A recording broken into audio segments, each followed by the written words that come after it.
हिंदी में यूपीएससी की तैयारी से संबंधित प्रोग्राम्स को देखने के लिए सब्सक्राइब करें स्टडी IQ-IAS हिंदी। नमस्कार, बहुत बहुत स्वागत है आप सभी का स्टडी IQ-IAS हिंदी में। मेरा नाम है अतुल जैन।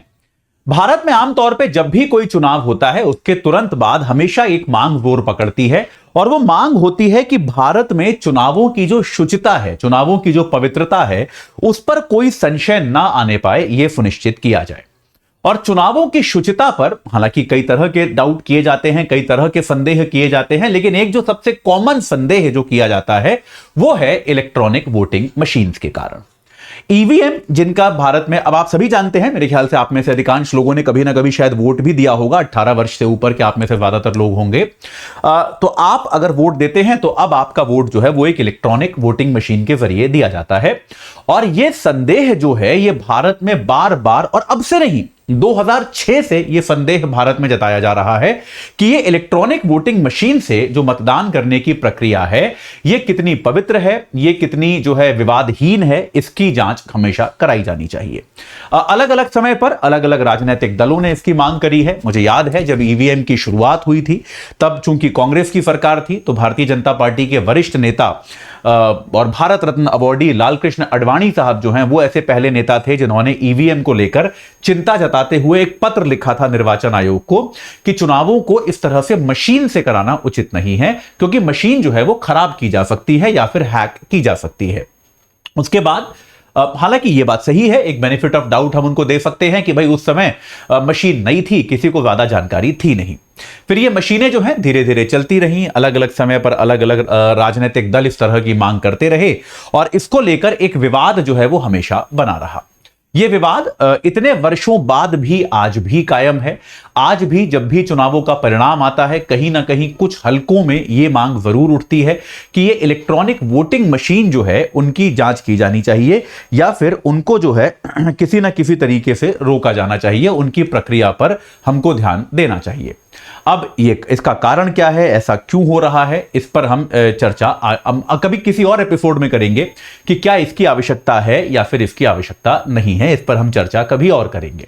लेकिन अब क्या हुआ है, इस बाबत एक मामला, एक केस सुप्रीम कोर्ट में गया था जहां पर अपील यह की गई थी कि भाई आप जो है भारत के चुनावों को दोबारा से बैलेट पेपर से करा लीजिए, दोबारा से मतपत्र के ही जरिए कराना शुरू कर दीजिए। और सुप्रीम कोर्ट ने उस याचिका को आज खारिज कर दिया है। तो क्या तर्क थे याचिकाकर्ता के, सुप्रीम कोर्ट ने उसमें क्या कहा और क्या कहकर उस याचिका को खारिज किया, ये सारी बातें आपको मैं अगले 5 मिनट के अंदर बता दूंगा। लेकिन उसके पहले आपको बता दूं कि अगर आप हमारी 18 किताबों का सेट खरीद लेते हैं तो आपको कोई भी स्टैंडर्ड किताब जो है और खरीदने की आवश्यकता नहीं पड़ेगी। बेस्ट प्राइस चाहिए, एजे लाइव कोड लगा लो। यूपीएससी की तैयारी के लिए स्टडी IQ-IAS हिंदी की हिंदी मीडियम की 18 किताबें आपको आपके घर पे कुरियर से मिल जाएंगी। बेस्ट किताबें हैं, सबसे हर साल अपडेट होती हैं, कोई और नई किताब खरीदने की आवश्यकता नहीं पड़ेगी। अगर एनसीईआरटी पढ़ना चाहते हो और समझ नहीं आ रहा है कि भाई एनसीईआरटी में जो पढ़ रहे हो वो परीक्षा के लिए काम का है या फिर नहीं है, तो आप जो है ये 5 एनसीईआरटी का सेट है, 1200 रुपए का आता है। एजे लाइव कोड लगाओगे तो अब शायद थोड़ा दाम इसका बदल गया है, वो सेल के टाइम का दाम था। तो आप जो है history, geography, polity, economics, science and technology, इन 5 की एनसीईआरटी का सेट आप ले सकते हैं। कोड वही लगाना है, एजे लाइव। अगर ये किताबें खरीद रहे हैं तो मैं बार बार कहता हूं कि भाई कृपया अपना एड्रेस ठीक से भरिएगा। अगर एड्रेस भरने में गलती करेंगे, ये एक गलती हर महीने 5-6 बच्चे करते हैं और हर महीने उन 5-6 बच्चों का मामला बार बार आता रहता है। वो मुझे भी मेल करते हैं अगर एजे लाइव कोड लगाया होता है तो, या फिर अन्य ऑपरेशंस को मेल करते हैं कि किताबें नहीं मिली। आप पिन कोड समेत अपना पता ठीक से भरिए, उसमें स्पेलिंग की मिस्टेक मत कीजिए, पिन कोड सही भरिए। गलत तरीके से पता लिखेंगे तो जो आप पता भरेंगे वहीं किताबें जाएंगी, तो ये आपको याद रखना है। चलिए जल्दी से चर्चा शुरू करते हैं। तो सुप्रीम कोर्ट में क्या हुआ, एक याचिका दाखिल की गई और यह याचिका जो है दाखिल की गई एक सामाजिक कार्यकर्ता हैं के.ए. पॉल। एक सामाजिक कार्यकर्ता हैं के.ए. पॉल, जो ये कह रहे हैं कि भाई हमारी कुछ सामाजिक संस्थाएं हैं जो महिलाओं और बच्चों को बचाती हैं, उनको रेस्क्यू करती हैं। के.ए. पॉल नामक ये व्यक्ति जो हैं ये एक सामाजिक कार्यकर्ता हैं। इन्होंने सुप्रीम कोर्ट में याचिका दायर की और इन्होंने सुप्रीम कोर्ट से अपील की कि भारत के चुनाव की जो प्रक्रिया है उसको दोबारा मतपत्र पर शिफ्ट कर दिया जाए, दोबारा से मतपत्र आधारित प्रक्रिया जो है उसको लागू कर दिया जाए और ईवीएम को हटा दिया जाए। ईवीएम पर जो अभी चुनाव होते हैं इसको हटा दिया जाए और मतपत्र वाली प्रक्रिया को चालू कर दिया जाए। यह पॉल साहब की मांग थी। पॉल साहब का कहना था कि इसके पीछे, क्योंकि अगर आप, उन्होंने कुछ तर्क खास दिया नहीं, उन्होंने कहा अगर आप बड़े बड़े नेताओं को देखें तो अलग अलग समय पर इन्होंने कहा, जैसे चंद्रबाबू नायडू जो अभी आंध्र प्रदेश के वर्तमान मुख्यमंत्री हैं, चंद्रबाबू नायडू ने भी एक बार यह कहा था कि भाई ईवीएम पे मेरे को भरोसा नहीं है। जो जगन मोहन रेड्डी जो आंध्र प्रदेश के इनके विरोधी हैं और कभी वो भी मुख्यमंत्री रहे हैं, उन्होंने भी यह कहा, एक बार यह कह रखा है कि भाई ईवीएम पर मुझे भरोसा नहीं है। तो उन्होंने कहा, चंद्रबाबू नायडू ये कह चुके हैं, जगन मोहन रेड्डी ये कह चुके हैं, जो कि देश के बड़े नेता हैं। बड़े नेता खुद ये बात कह चुके हैं कि इस चुनाव की प्रक्रिया पर हमको भरोसा ही नहीं है। इसके अलावा इन्होंने इलॉन मस्क का भी नाम लिया। इन्होंने कहा कि भाई इलॉन मस्क जो हैं, जो कि एक टेक्निकल व्यक्ति हैं, तकनीकी विशेषज्ञ हैं, दुनिया के सबसे धनी व्यक्तियों में से एक हैं, एलॉन मस्क भी ये बात साफ तौर पे कह चुके हैं कि कोई भी मशीन जिससे चुनाव कराया जा रहा है उसको हैक किया जा सकता है। तो इन गणमान्य व्यक्तियों के विचारों को ध्यान में रखते हुए हमें ईवीएम को छोड़ देना चाहिए और मतपत्र को अपना लेना चाहिए। उसके आगे पॉल साहब का तर्क यह था कि अगर आप विकसित देशों को देखें, आप यूएस को देखें, यूके को देखें, तो इन सभी देशों में जहां तकनीक बड़ी एडवांस है वहां चुनाव अभी भी मतपत्र के द्वारा ही होते हैं। तो ऐसे में हमारे पास कोई कारण नहीं है कि हम अपना चुनाव जो है उसको एक ईवीएम के जरिए कराएं, वोटिंग मशीन के जरिए कराएं। हमको भी इनका अनुसरण करके मतपत्र के जरिए ही चुनाव कराना चाहिए। सुप्रीम कोर्ट ने इस निर्णय में इनकी बहुत खिंचाई करी। अगर आप इस पे सुप्रीम कोर्ट की हियरिंग सुनेंगे तो सुप्रीम कोर्ट ने कहा कि भाई आप ये बताइए कि क्या आपके पास इस बात का कोई सबूत है। सुप्रीम कोर्ट ने कहा कि देखो, भारत में चुनावों की प्रक्रिया जो है वो एक कानून के जरिए बनती है, रिप्रेजेंटेशन ऑफ पीपल्स एक्ट के जरिए ये अधिकार दिया गया है निर्वाचन आयोग को कि वो भारत में जो है भारत में एक चुनावों की प्रक्रिया को तय करे। ये अधिकार उनको दिया गया है, ये बात क्लियर है। तो भाई अगर ये अधिकार उनको दिया गया है क्षमा कीजिएगा इसकी, तो कोर्ट ने कहा कि भाई ये जो है संसद को यह अधिकार दिया गया है कि वो कानून बनाए और कानून बनाकर चुनाव कराए। संसद ने कानून बनाया, उनके हिसाब से चुनाव कराए जाते हैं। तो यार आपके पास कोई साक्ष्य है अगर, तो बताइए, जिसके तहत आप ये सिद्ध कर सकते हैं कि भाई ईवीएम जो है वो हैक हो सकती है या फिर इलेक्ट्रॉनिक वोटिंग मशीन जो है उसमें किसी तरह की कोई गड़बड़ संभव है। सुप्रीम कोर्ट ने कहा कि हम केवल आपके शक के आधार पे, क्योंकि आपको शक है, आपके शक के आधार पे हम एक कानूनी प्रक्रिया को नहीं बदलेंगे। एक कानूनी प्रक्रिया को बदलने के लिए हमको क्या चाहिए? हमको साक्ष्य चाहिए, हमको शक नहीं चाहिए।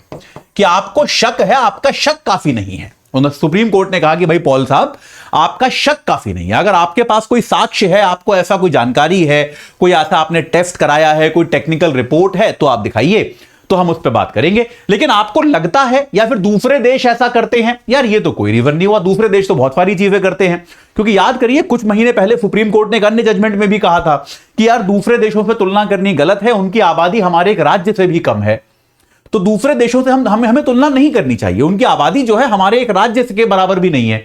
तो ऐसे में भारत जैसे देश में मतपत्र से चुनाव कराना बड़ी चुनौती होगी। तो पहली बात तो सुप्रीम कोर्ट ने यह कही कि कोई साक्ष्य है तो बताइए। यह केवल मुझे लगता है और आपको संदेह है, यह कोई तर्क हुआ नहीं। इसका कोई तर्क जैसा इसमें तो कोई तर्क बनता नहीं है। ठीक है। सुप्रीम कोर्ट ने यह भी कहा कि जिन नेताओं का आपने नाम लिया, जगन मोहन रेड्डी का या फिर चंद्रबाबू नायडू का, वो आमतौर पे ईवीएम पे संदेह तब जताते हैं जब वो चुनाव हार जाते हैं। सुप्रीम कोर्ट ने कहा कि जब भी वो चुनाव जीते हैं उनमें से किसी ने भी ईवीएम पर कोई संदेह नहीं जताया है। जब भी वो चुनाव हारते हैं वो ईवीएम पर संदेह कर लेते हैं। तो यह बात उचित नहीं है। सुप्रीम कोर्ट ने कहा कि यार आप अगर संदेह है तो यार केवल जीतने पर, मतलब तो संदेह है तो केवल हारने पर नहीं होना चाहिए।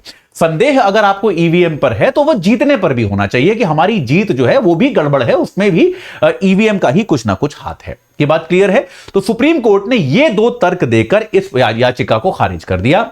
आगे जो ये आपके याचिकाकर्ता थे के ए पॉल साहब, इन्होंने ये भी कहा था कि कोर्ट ये भी नियम बनाए कि अगर कोई व्यक्ति चुनाव की प्रक्रिया में पैसा बांट रहा है या शराब बांट रहा है तो उस पर आगे चुनाव लड़ने पर 5 साल तक प्रतिबंध लग जाए। कोर्ट ने कहा कि यार इन चीजों के लिए ऑलरेडी कानून है कि भाई उनसे कैसे निपटा जाएगा। जो व्यक्ति जो है शराब बांट रहा है या पैसे बांट रहा है चुनाव में, उससे कैसे निपटा जाएगा, इसको लेकर ऑलरेडी कानून है, तो हमको इसमें कुछ नया करने की आवश्यकता नहीं है। तो यह कहकर कोर्ट ने इस याचिका को खारिज कर दिया और यह कहा कि भारत में चुनाव कानूनी तरीके से जिस तरह से होते आ रहे हैं इलेक्ट्रॉनिक वोटिंग मशीन के जरिए, वैसे ही ये चुनाव होते रहेंगे। तो अभी के लिए कम से कम कोर्ट ने इस विवाद पर विराम लगा दिया। मैं अभी के लिए क्यों कह रहा हूं? क्योंकि यह विवाद अभी खत्म हुआ नहीं है, यह विवाद अभी चल रहा है।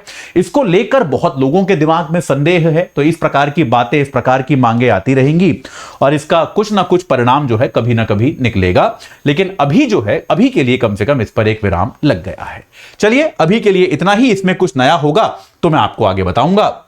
जाते जाते फिर से बता देता हूं, हमारी 5 एनसीईआरटी किताबों का सेट आपको एजे लाइव कोड लगा के मिल सकता है। इनको ले लोगे तो एनसीईआरटी में जो टाइम खराब होता है कि भाई बहुत सारी अननेसेसरी अवांछित चीजें आप पढ़ते हो, वो सब नहीं पढ़ना पड़ेगा, इससे पूरा हो जाएगा। और अगर यूपीएससी के लिए स्टैंडर्ड किताबें खरीदने की सोच रहे हो तो उसकी बजाय स्टडी आईक्यू आईएएस हिंदी का 18 किताबों का सेट खरीद लो और इससे बढ़िया आपको कोई सिस्टम नहीं मिलेगा। इससे बेहतर आपको, इससे ज्यादा अपडेटेड किताबें आपको नहीं मिलेंगी। एजे लाइव कोड आपको लगाना है, याद रखिएगा। तो भाई आज ही दोनों में से कोई भी सेट जो आपको चाहिए, एजे लाइव कोड लगाकर आप ले सकते हैं। इस चर्चा से जुड़ने के लिए आप सभी का बहुत बहुत धन्यवाद। हिंदी में यूपीएससी की तैयारी से संबंधित प्रोग्राम्स को देखने के लिए सब्सक्राइब करें स्टडी आईक्यू आईएएस हिंदी।